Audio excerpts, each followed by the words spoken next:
all that stuff. Na unashangaa watu wanaanzangaje, especially hii swala mambo ya kufanya massage na nini, and how does someone turn that into a money making hub? Basi in studio tuko na Steve Kariuki ambaye anajulikana kama Massage by Steve. Yeye ni massage therapist na ni mtu ambaye he made headlines, I think kwanza especially kama last year hivi. He was the talk of town kwa sababu he decided kwamba I will not just do massage the normal way, lakini I will do it in an extraordinary way. So he is in studio, na kama pia uko na swali kwake Steve Kariuki, then unaweza kumuuliza kupita 24047 ama pale kwenye WhatsApp ni 0719739487. Steve, karibu sana kwenye studio zetu za Radio 47. Asante mama. Sasa nataka tu unajua nimekutafuta sana pale kwenye mtandao wa kijamii lakini sijakuona, but sitaki hata tuanzie hapo. Nataka tuanze from the beginning of this conversation. So Steve, ulizaliwa wapi, umekuia mazingira aina gani, na ulijuaje kwamba at some point maybe you want to venture into business? Nimezaliwa Nyeri County. Of course kwa a Christian background. Na herbal background inakufanyanga ukue mwanabiashara automatically. So of course growing up, especially when I was in high school, nilitamani sana nikuwe a businessman. Okay. Yeah, nilikuwa naona wanabiashara wanakaa soft life ita. Wako na pesa. Yeah, so nilipoingia Nairobi, I came nilikuja nikaingia kwenye biashara. So ulitoka Nyeri lini? After primary, high school? After high school. Okay. Immediately after high school. Friday nikamaliza mtihani, Saturday nilikuwa huko Madhara nikiuza an uncle of mine. Ambaye namheshimu sana because he's the person who introduced me into business. Not really into business, into the city. Biashara nayo nilianza nikiwa high school. Nauza makeki pale. Okay. Yeah, so nikakuja start business. And every day nilikuwa nafikiria what else can I do better than what I'm doing right now. Na hiyo ni fikra ambayo haijanitoka to date. Okay. Kila siku kila uchao nafikiria what else can I do better to make my life better. Yeah, so hii kazi ya kuuza phone cases, how much were you making in a day? Okay, nilianza when it was peak time. Phone cases zilianza kuingia vizuri kwa soko. So I used to make a lot of money, though not for me, for my uncle sababu alikuwa ameniajiri. Okay. Then after some time of course akanifunza nikaeka biashara yangu. Na biashara gani? The same yes. Sasa akaniachia ikuwe biashara yangu. Okay. So I went on na ilikuwa inani sustain vizuri. I would make enough for myself and for the people back home. Wale walikuwa nakutegemea nyumbani. Yes. All right. So how long did you do this for? Kuuza phone cases since 2014 hadi around 2022. Yeah. Okay, so within this time ulikuwa maybe umemaliza high school ukafikiria acha niende college nikasomee kitu ingine, ama ulikuwa tu pale wewe akili yako tu inasema mimi hata vitabu hazitanisaidia? Bana, by the time I was done with high school, vitabu nilikuwa nimemaliza nazo. One, because the person I wanted to be, ama ile goal nilikuwa nayo, unajua the dream as a kid, naweza taka kuwa mtu fulani, tulikuwa tumeachania na hiyo dream around form 2. Okay. Because I wanted to be a pilot. Nimefika form 2, nime drop geography. Nikaona bana hiyo mambo acha ikae. I also wanted to be a news anchor. Okay. But by the time I'm finishing high school hakukuwa na doa ya kuingia college. So the best thing was to ningia biz man. Yeah, and I don't regret. Okay. Imenifunza a lot of things. All right. So you didn't go to school kusomea hii mambo ya kumassage what not? No. Now later, around 2018. Mekwambia all this time since 13-14 nimekuwa nikifikiria what else can I do? So because I was passionate about massages, nikaona since niko na savings kidogo. Ulijuaje uko passionate about massage? With friends. I used to massage my two girlfriends and my friends, and I'm unaweza fanya hii kazi. Yeah, so nikafikiria nikaona if by the way nikienda shule nisome hii course sinaweza kuwa fiti. My mom is a hairdresser. Okay. So at the back of my mind nilikuwa najiambia hii kitu iko kwa damu. Yeah, naweza enda shule nisome hairdressing. Then at the time I was dating a girl whose brother alikuwa kwa nails, alikuwa anafanya okay, nails. Nikiangalia okay. life ya boy naona hey we brother in law mimi nataka life yako. So I really wanted to venture into the beauty industry as a whole, but passion ilikuwa kwa massage sana. So I went to school nikafanya the whole cosmetology course, dressing, beauty. Kidogo sikushika. So azina ukushika like ilikuwa ngumu ama ilikuwa too boring? Yeah, like ilikuwa boring. I actually loved going to school, college kusomea. Kwanza nywele ungeniona ungedhani I'm the best. But nywele ni gift. Iko kwa mkono. Yeah, cause your mom. Yeah, so kama nasema it's a gift. So ukipata mtu anatengeneza nywele vizuri, college ilikuwa tu ya kupolish. So mimi sina hiyo gift ya nywele. Okay. So as much as I did my best in the hairdressing college, siku manage. Beauty pia polish kupaka gel ikanilemea. So beauty ni hizi za makucha na nini na nini. Na makeup, facials, okay. Waxing. Kidogo zikanilemea. So nikakaa chini nikajiuliza, nitatoka kwa hii shule 2 years later without nothing. Then nikakumbuka kuna kitu ilikuwa imenileta hapa, which was massage, now my passion. Okay. So I went to the massage class, nikaiva mbaya. Hiyo nayo nilishika day one, and to date I don't regret going that route. So what nini mnafundishaga huko? Because I'm just thinking massage ni kuweka tu mikono na kukanda kutoa stress. Is there something more? Yes, you have to understand the body at anatomy. You have to understand what you're doing with the body. You have to understand kwa nini how massage towards away from the heart. You're supposed to massage towards the heart. You know you have to understand ukimassage mtu kwa muscle fulani, maybe kwa mgongo, shoulders, usikie kuna kitu yenye inakaka mawe, lazima ujue hiyo ni nini. Yes, tunazitanga notes. Lazima ujue hiyo ni nini, kwa nini iko hapo. You understand? Okay. So lazima uelewe, ama lazima ugain inaitwaje work ethics. Ujue, because of course una deal na watu wako uchi. How are you going to handle it? You know, lazima uelewe hizi vitu zote. At the end of the day pia unahitaji certificate.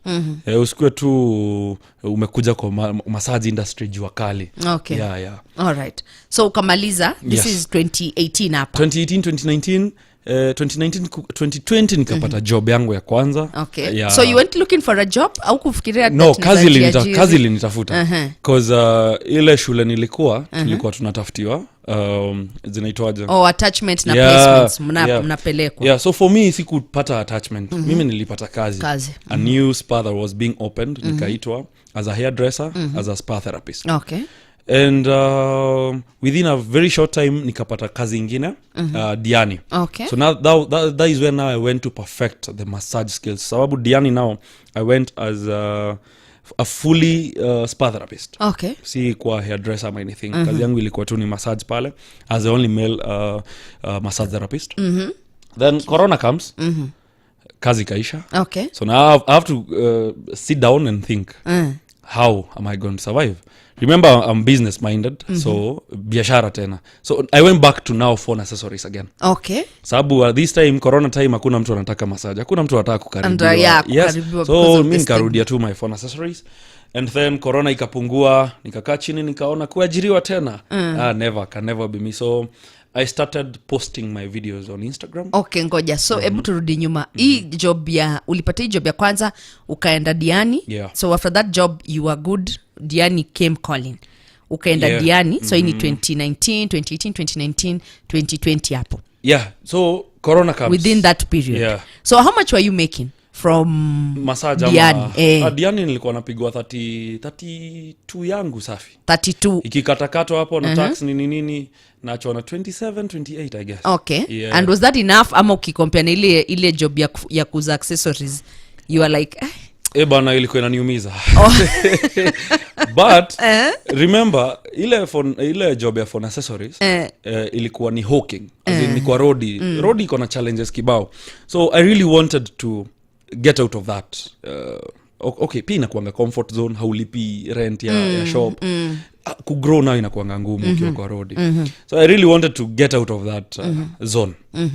And that's why I was really working. Alafu naangalia, nimekwambia niliangalia ule brother fulani niko na make do fiti. Naangalia watu wako kwa industry yangu na make do fiti. What I didn't know ni ukiingia kwa hii industry uandikwe na salary, pesa utapata.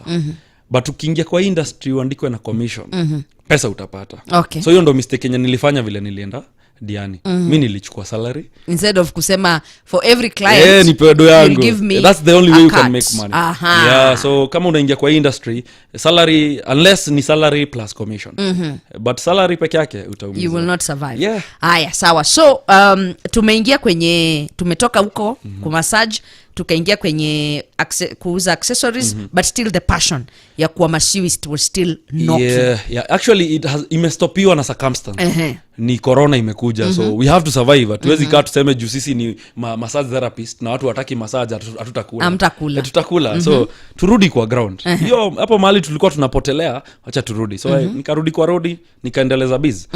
And nikakaa chini nikaona by the way nikishikanisha hizi vitu mbili si inaweza enda mbali. Vitu mbili kuuza accessories na massage. Yes. Nikishikanisha zote mbili. Mimi ni mwanabiashara, so I'm thinking business. Tukifungua asubuhi tuuze phone accessories. Baadaye tuende massage. Nani akona pesa mingi? Sini sisi. So why not? So I combined the two.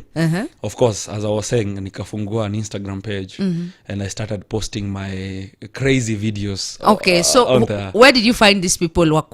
Were they real clients ama ilikuwa ni mtu unamwambia kuja? Ni mabeshte tu. Kuja nkumassage alafu. Ni mabeshte tu. Cause sijaanza, it's actually the first time that I'm freelancing. Okay. Right? Okay. So hata client wa kwanza sina. So I have to talk to friends. Niwaambie manze nisaidieni tu niuze, because you have to show people what you're selling. So nikiwaonyesha these videos online, they are going to buy because they understand from seeing. Ukisema tu massage wataassume sini zile tu massage za kawaida. Okay. Mbona niende kwa boy kwa nyumba, because at the time I was doing it from my house. Mbona niende kwa boy kwa nyumba na kuna spas all over town, you know. What is it that he's doing differently? So I had to show it. And now that is where Massage by Steve started. Actually nikianza nilikuwa najiita Massage Hub. Okay. Then nikaona Massage Hub relate na mimi. Nataka watu wa relate na. You wanted to personalize it. Yeah, kajita Massage by Steve. Mungu akafanya mambo yake. Okay, so your first client after ameona, so tuseme mimi ndio beshte yako. Yeah. Nikakubali that ni sawa tunaweza chapa hii kitu. Was she in her birthday suit? Ama alikuwa kidogo amejistiri? Kuna kujistiri. Sasa hata ndo tunajaribu kuwastiri. A friend na akakubali kufanya. Yeah, that time I was doing like birthday suit kabisa. Na post inabamba watu pale online, wanakuja DM. Okay, so tell us about your first client. Ule mwenye aliona na badala ya kukashifu akasema hii ni kitu mimi naweza taka kwenda kufanyia. So DM, Instagram. No, my very first client nilipata siku hata nimeenda college. Aliona tu, because you know, if you're passionate about something, you will start doing it even before it happens. So mimi hata before niamue nitataka kufanya massage professionally, nilikuwa nimefungua Facebook page na nikaeka ka spa picture pale, kakutoa tu Google. So a Chinese lady sees that on Facebook and akanipigia, do you do massages? That was my very first client before. Okay. Now after nimeanza kupost hizi crazy videos zangu, I get my very first client and of course tunaogopana, ananiogopa na muogopa. So akikuja DM, the first thing aliuliza ni uko wapi na bei. At this time hata sina red card. Okay. So nikukaa chini nifikirie tulikuwa tunalipisha aje Diani, tulikuwa tunalipisha aje ile place ingine pia yenye nilikuwa. So I write down a quote and ndio huyo ameamua kubook massage. And she comes, I'm nervous. Ni kwa nyumba, I've never done this before. I don't know if amekuja kunipima ama she's genuine. You know, naweza kuwa ni mtu tu amekuamulia acha niende kwa huo kijana ataniambia hiyo ni kazi gani anafanya, you know. So by the end of the session I realized it's a genuine person. Okay. She's actually amazed and excited and happy about what I'm doing. She wants to support. No client by the way aliniskuma sana because she used to come after I think every 2 weeks. Kwa nakuja massage ananiletea mabeshte. So actually akanipea moral. So nikaendelea kutafuta pia mimi na nikaendelea kutafuta mabeshte wengine new faces, new bodies, not new faces. New bodies. Yes, new bodies as in mtu akiona huko nje anaona Okay, so Ebu just take me through the process. Mimi ni client, nataka kuja kwako, yeah. na nazungumzia that time. hiyo time sisa hiyo time Yeah. nataka kuja kwako kufanywa massage. So what was the first process? Tunaketi tunaongea, unanipatia brief that by the way you'll be like utakuwa umevaa nguo utakuwa ama inaendaje ndo to make me feel comfortable? It was easy. Siwe online umeona nafanya watu massage wakiwa uchi. Then wewe kuvaa nguo inakujia wapi? So that was automatic. Wow. Nikienda kwa hakukuwa na hiyo discussion. Steve, wow. And these ladies didn't have a problem. No. Okay, wakikuja walikuwa nakwambia maybe my husband or my boyfriend. Hakuna hiyo discussion. Hizo ni vitu tutaongea maybe second third session. Okay. But first session walikuwa wanakuja kumasajiwa. Nimeona kuna kijana na massage watu wakiwa uchi. That is what I want. This is Kenya and nobody was were they Kenyans ama most of them were foreigners? Wakikuyu, Wajaluo, Wakisii, ni watu tu hapa. Watu ni kina sisi. Yes, ni kina sisi. Okay. Haya. So ukaendelea up until what point did you realize hiki kitu actually iko na pesa? And I need to start taking it seriously. Yeah. Niache sasa ile kusema neza uza accessories bado nifanye massage. Yeah. Yani ni concentrate hapa sasa.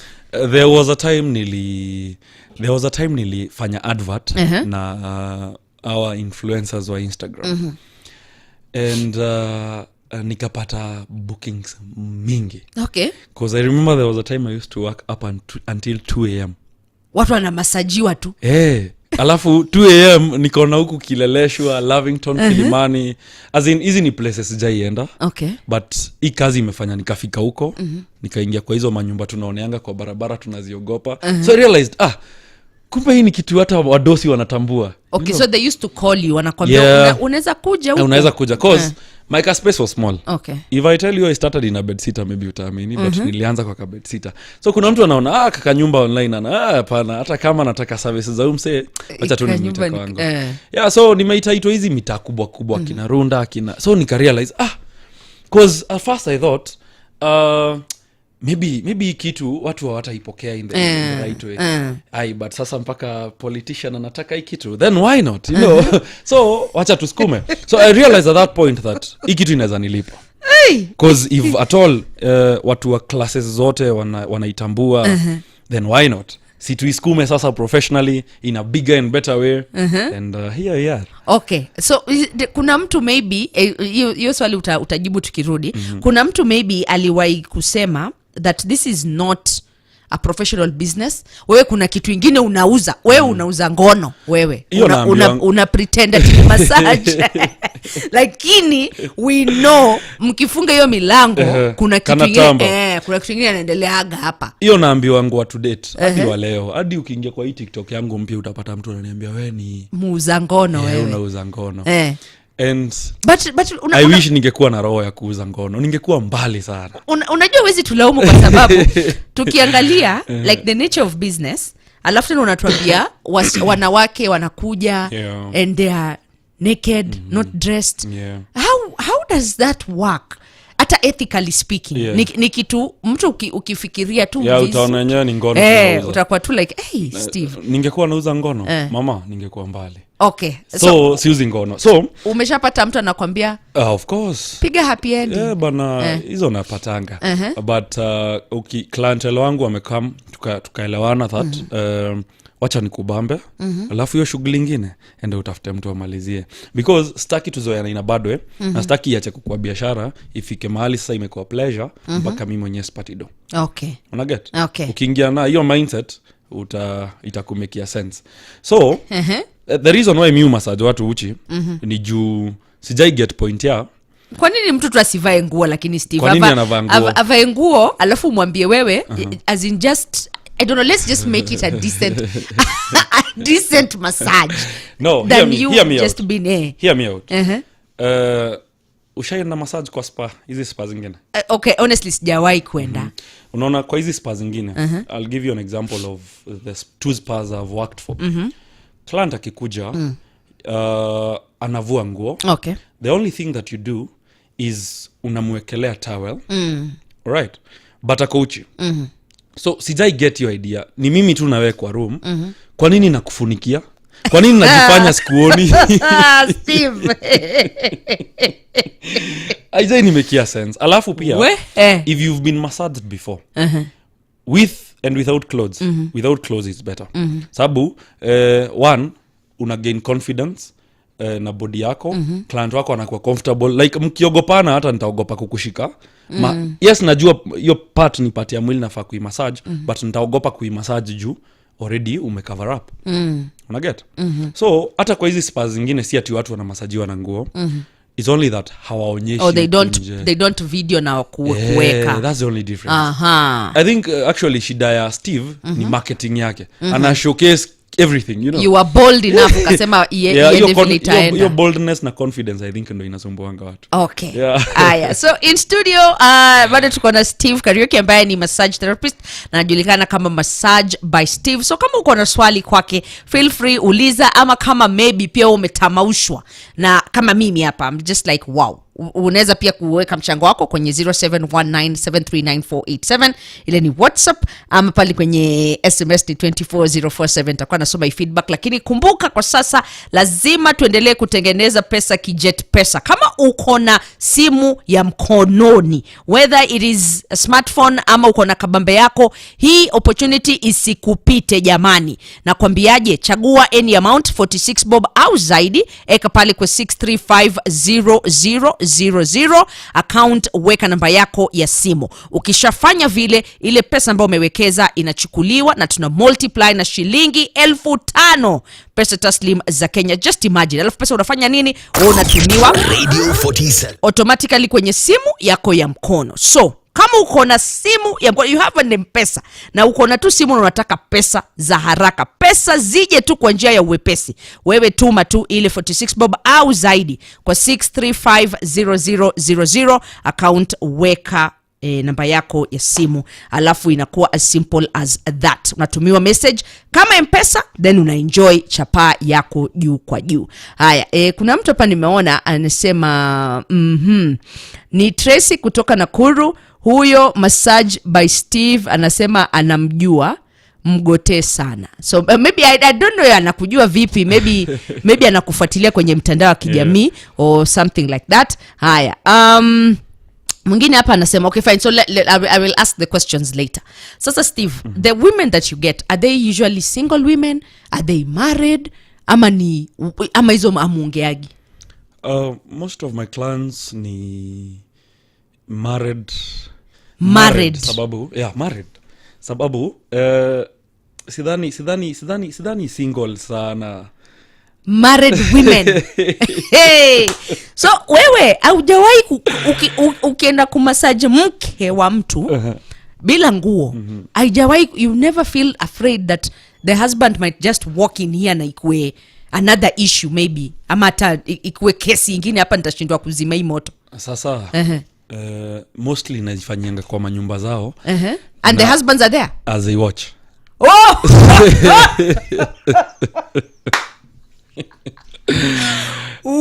What? Yeah.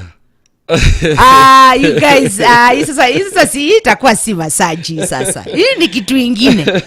No, I'll tell you for free. I'm a creative. Okay. So, kuna zile massage nilisomeshwa ama nilifunzwa shule that I still apply to date. Then mostly what I showcase is my creativity. Sababu massages zilifika mahali zimeanza kuboa watu, zikaisha fashion. So sini kae chini nijue ni nini clients sasa wanataka. Like kama kuna kitu bamba wanaume ni kuona mwanamke wake akimasajiwa na Steve.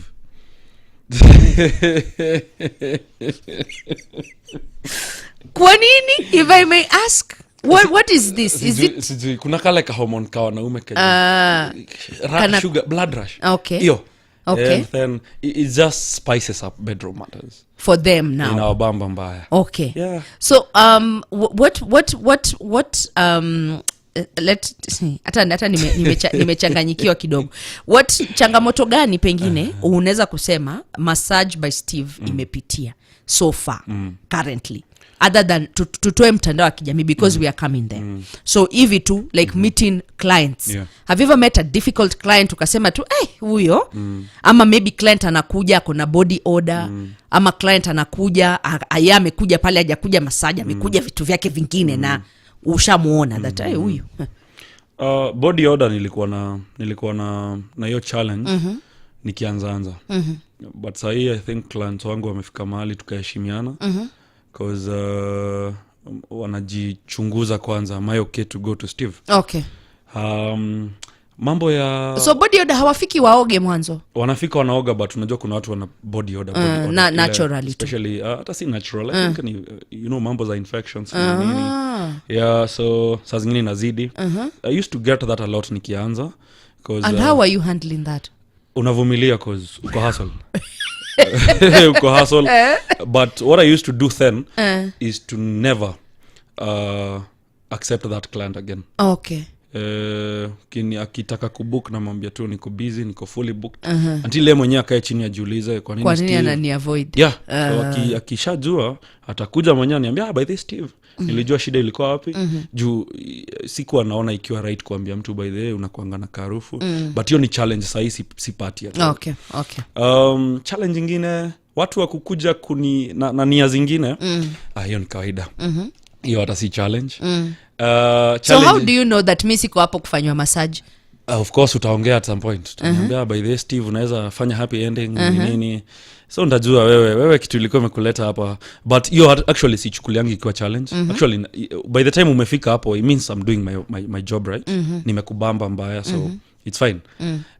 Huyo hata siwezi mchuja. That one I want to be my client sababu if I'm making you happy in that way ya kufanya unione in that way then it means I'm doing my work right. Challenge nyingine nilikuwa nayo at that time I used to massage men. Okay. Yeah, so nikianza hata hapo kwa wanaume tulikuwa tunakuja ni vizuri tumefika. Yeah, so hiyo ilikuwa ni challenge moja nilikuwa nayo ya kudeal na men. Na so mwanaume pia alikuwa akija pia anavua nguo? Not really. Okay. Nilikuwa na insist bro back in a boxer. Okay. Yeah, don't want to see your nakedness. So wanaume ni ngumu, so wanakuuliza kwa nini sisi tukae na boxer na warembo watoe. So watatoa utafanya hiyo kazi but with fear. Na it was difficult to deal with men mpaka ikafika mahali nikawafungia. So like I will no longer serve men unless ni kuorganizea female therapist. I'll deal na wewe. Okay. Niliona it's risky for me na najipenda so. Have you ever maybe massaged a man na aka step out of? Severally. By the time nilifika kumekio decision ya won't be massaging men, ilikuwa imefika mahali imeanza kukuwa dangerous for me. Yeah. What do you mean dangerous? Dangerous ni sexual assault. Yeah, mambo kama hizo. They tried to assault you sexually? Yeah. Alifanya nini? With money. Kukununua. Okay, nakwambia nitaku. Yeah, so nikupige shot moja. Yeah. So ukikata pesa of course atajaribu kutumia force. You know. So nikaona. And you didn't think of reporting that to the police? Ama uliona hata nikisema? At the time I was still doing it from my house. Nilikuwa in a gated community. So I used to call security officers. So akisikia mambo ya security anaogopa. And of course akienda atakwambia Steve acha ni kutumia kitu at least for pole. I was out of my mind ama kitu kama hiyo. Okay. So nikaona it's becoming too much for me. Juu pia haikuwa comfortable for me seeing another. I was doing it for money. Mwana biashara, you'll do anything for money. As in wacha tu ni massage mwanaume juu anatoa pesa.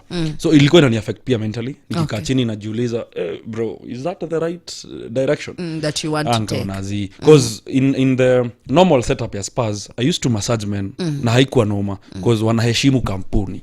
Wanajua kampuni inaweza msu. But hapa anaona Steve atanipeleka wapi? You know, so it was risky and kabidi tu nimeacha. Okay. Yeah. Aya, na financial maybe kuna mtu wia anataka pia kuanza maybe the same thing you're doing ama anataka kufungua kampuni yake ya kumassage. Financial implication ya kufanya kazi kama hii ni gani? Financial implication you mean kama ina pesa ama kama kuanza inahitaji pesa? Kuanza kama capital ili nafaa kuwekeza ni kama ngapi? No, I think with the passion. Unasikianga wale watu walianza butchery na gazeti peke yake. Ni hii industry. Mi nilianza with what I had. My normal bed. Okay. My little bed sitter. nilikuwa tunanunua massage oil, of course towels za Gikomba nini. So you start with what you have. Of course kila kitu ina grow. If you have the money, enda ingia na ubaya, start up a spa, a big one, employ people, or you can do the best marketing you can. Kama hauna, start with what you have, but you need to be really disciplined, self-controlled. Juu hii ni industry iko temptations kibao. So if you get into it with notion ya hapa naenda pleasure nini of course with time kitakuramba, utaumia yeah. Haya, sasa tuende kwenye mtandao wa kijamii. What really happened there? Kwa sababu tumekutafuta mimi nimekutafuta, yeah. Mpaka ikabidi niende niulize watu, jamani, kwani Steve account yake, because I can't see the account, naona tu it's just you with your smiling face, and I'm like, this is not the account I knew. Ulikuwa una post zile video ukifanyia warembo massage wakiwa in their birthday suit. So did that ever bring problems for you? Not really, but what really happened is sijui kama ni TikTok itself ama ni watu wali report sana, but I don't think at this point ni watu kureport, because nikiangalia TikTok bado kuna other massage therapists, bado kuna watu wanafanya worse things on TikTok. Kuna watu wako uchi kuliko zile uchi nilikuwa naeka pale, but mimi hata nikieka video, just a good massage video, they take it down. Yeah manze, jina massage by Steve ilichoma TikTok mbaya, and nilifika mahali by then nikakubali, nikaona hii vita style sana. So why not come back with a different content? Si watu wanajua massage by Steve, so si nikue tu TikTok doing something else, bora watu wantanipata. Okay, so how has it affected your business model? Kwa sababu mimi na imagine kama siku anakujua, alafu nimeambua huyu jamaa anapostigi video zingine moto, na kimbia pale TikTok nenda naangalia, alafu maybe nasema pia mimi naweza taka ku-experience. Has it affected your business in any way, ama mambo tu yako vile yako? Kidogo yes, because you see now new clients hawajui mahali watakupata. That's one. Na scammers ni wengi, fake pages ni mingi, so unapata watu wengi wanaskamiwa na wanakuwa conned na hawa fake massage by Steve. So what I've tried to do ni kusukuma massage by Steve kwa ground kama bangi. Okay. As in a friend tells a friend, unajua place inauzwa bangi haiandikani tunauza bangi, ni kusukumaniwa. Unaweza pata mahali fulani, then nikapata ujanja ingine pia, because walienda mpaka wakanifungishia Instagram accounts zangu. So nikapata ujanja ingine ya, so Instagram pia ilifungwa. Who did that? I don't know. I think kuna madosi tu hapa mtaa hataki kuniona. Waka mobilize watu wakasema kwamba just shut this. I think there are people down with money who just don't like Steve. Not what I do exactly. Just you, the fact that unawapatia competition. Wani like, wanaona, okay, tuachane na hayo. So, what I did, I opened an Instagram account that is private. Now that is where I post my videos. Okay. A private Instagram account. So, wewe ukikuja, you request, team yangu itakufanyia uchunguzi, ijue kwa kweli huyu anaweza kuwa ni potential client. You're let in. Now you can watch my stuff from there. Okay. TikTok tunaongea tu, tunatengeneza content zingine, but ikifika sasa ni kwa kazi, tunaipush kwa ground, kama contraband. Si contraband, but since mmenikataza ni post my stuff, siwacha ni iende, because it still reaches the target market, but not publicly. Yeah. Yo inaka, it looks like some, I don't know, some type of big dent. Na you've never maybe known who is behind it? Hakuna mtu maybe ashaikuja kukwambia kwamba hii account lazima ifungwe, hizo threats ka hizo? I have talked to someone who knows people. Akaniambia there are powerful men in this country. Okay. Wenye hata hawana kazi na shida yako.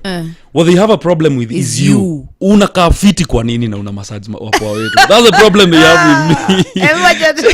Acha tupate vidokezo vya habari, alafu tutakuwa tunarejea tukumalizia. Vidokezo vya habari za Radio 47. Wasimamizi wa KCSE hawataruhusiwa kutumia simu kwenye vyumba vya mtihani, na serikali ya Narok kutatua uhaba wa maji kwenye kaunti hiyo. Na mengine mengi hapo mwendo wa saa 6 kamili na Wadi Mwema. Vidokezo vya habari za Radio 47. Mchikicho na Mkamburi Chigogo. Radio 47. Hapa ndipo. Alright, dakika ni 9 tumesalia nazo tuweze kufika mwendo wa saa 6 kamili, na in studio bado tuko na Massage by Steve, na tunazungumzia biashara hii ya the massage business, massage industry, na zile changamoto ambazo amepitia, na tunamalizia tu. So kama uko na swali 24047 ndo SMS line ile. So wanasema kwamba you're handsome, you're too handsome, so you're handsome, you are tall.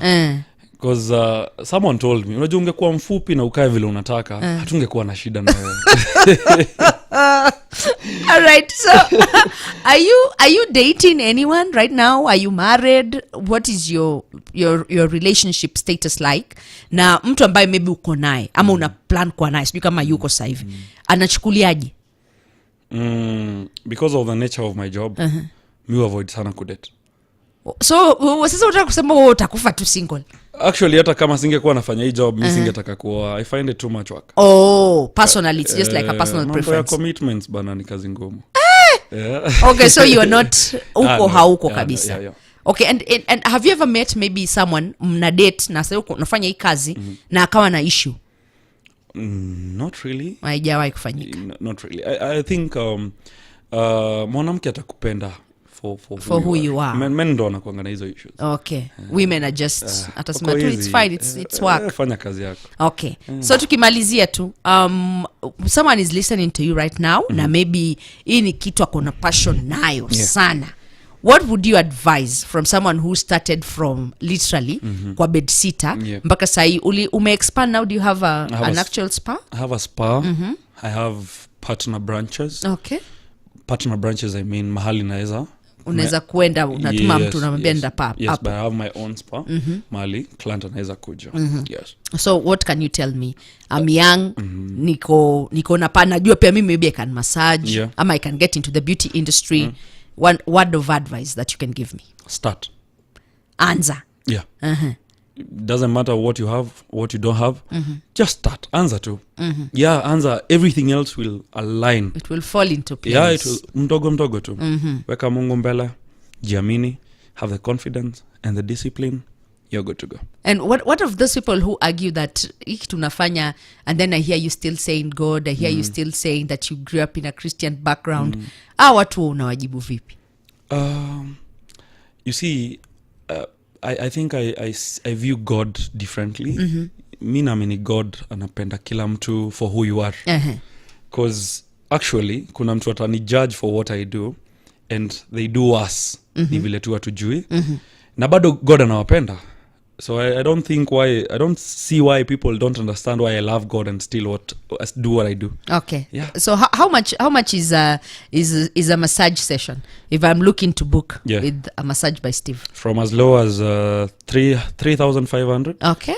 To as high as 30,000. So what determines nini ndo utanyambia we ni wa 35, we ni wa 30, we ni wa 50? One ni the type of massage that you choose, the techniques I use, time.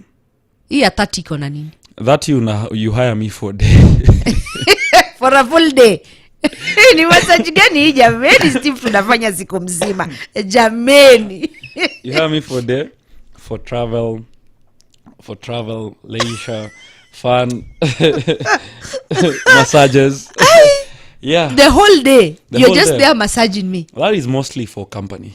Auta massage you the whole day.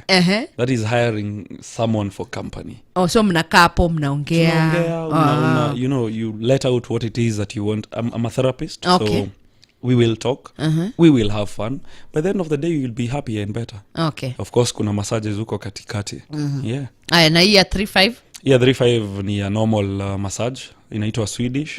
Ile tu massage ya kawaida that every other spa offers. Ya kurelaxisha tu. Yeah. Okay. Haina madoido mengi. Yeah. So, tukitaka kukupata, tunakupata wapi? TikTok ni Massage by Steve Kenya. Iko na 2 at the end. Massage by Steve Kenya on Instagram. It's a private account. Facebook ni Masu Steve Collins. Namba pia naweza pia? Yeah, unaweza. 0716 45 69 64. 0716 45 69 64. Okay. Yeah. Sawa sawa. Thank you so much for coming. Kuna mtu alikuwa anasema tipia mimi unafaa unimassage. Kitaka nikumassage nitakumassage. Unimassage lakini hiyo nimesikia lazima You should actually come for a full session. For a full session. Hey yo. That will be a bit tricky, but I will think or about I it. can organize a female therapist. Yes, okay. Acha tutaona. If you're not comfortable with Steve himself, like organize a female therapist. We will see what to do, but thank you so much for coming. Thank you so much. Yeah, thank you for taking time. Yeah. And tunakutakia kila la heri. I really appreciate Yes, in your future prospects. Asante. Karibu sana. Haya, so tuendelee kutengeneza pesa kijet pesa. Acha nipige simu nyingine hapa tukimalizia tu nisikie nani huyu ameweza kutuma any amount between 47 bob au zaidi kwa 63500.